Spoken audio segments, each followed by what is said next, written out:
President Yoweri Kaguta Museveni yakoraza rally ahari Muramba Primary School omugombora ya Muramba Bufumbira South na Saza Grounds omuri Kisoro Municipality kandi yashaba abatura okwehara obururu bw'enganda n'amadini. Ebyenganda n'amadini kwebyo byashinye government ya Uganda. Ibyo by'amadini n'amoko nibyo byashenye government za mbere. Okuya 1966 ukika 1986 there was kuva 1966 kugeza muri 1986 ibyo nibyo byashenye Uganda kiba turi kure cyane. Imyaka yose 20 twaturi no kurwana entaro tutereze ikigambo iki. Kabagenyi ayesimbire n'abantu batano omukaruru ko kurondora zombigere bya Sara Mateke nyirabahitsi owafiro kwezi kwa mwenda. Museveni yaita mzei Dr. Philemon Mateke orukwebembera NRM omuri Kisoro oyayoreka ngo babire bagambire hamwe okuba kurwanisa enkora y'akaruru k'amadini n'enganda. Ino bari gukoresha amadini cyane amadini kandi cyo kintu mparagane cyamagiriro.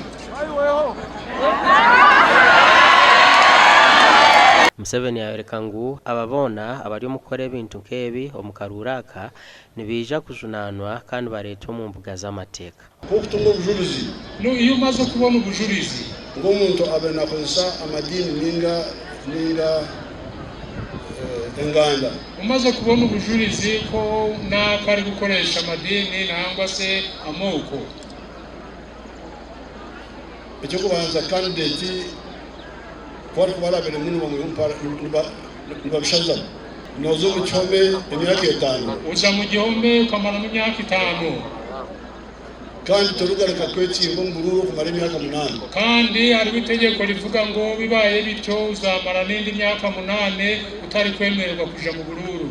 Hona Museveni arukuhendera kugamba kwe yakwasa Kabagenyi ebendera ya NRM kandi yashaba abantu ba Kisoro okumuhagira. A symbol of unity for this country, no symbol of unity that can unite the people of Kisoro. Ndikugusaba data mudufashe izi ntambara zo bazanye zishiranga.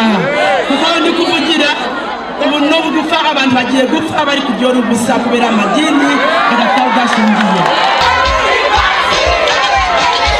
Akaruraka nako kuterwe 2014 okwi11 2024 orwakana rwesandeji kandi abesimbere ni Rose Kabagenyi wa NRM, Akifeza Grace Otine Chibina, Salim Sultana wa National Unity Platform, Aisha Chimpaye wa People's Progressive Party, Juliet Musanase wa Forum for Democratic Change na Mebo Ingabire wa Uganda People's Congress.